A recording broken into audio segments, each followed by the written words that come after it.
রহমতগঞ্জ খেলার মাঠ, এখানে গরু এসে পড়ছে। খুব বেশি গরু আসে নাই, তবে আজকের মধ্যে গরু আসবে।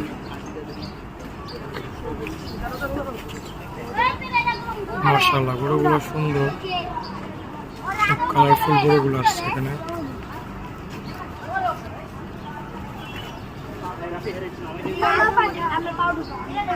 এই গরু খুব সুন্দর, বিস্কুট কালার।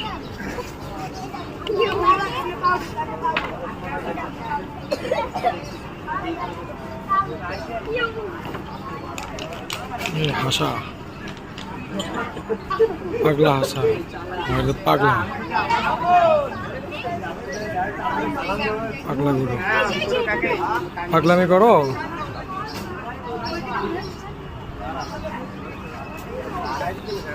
এই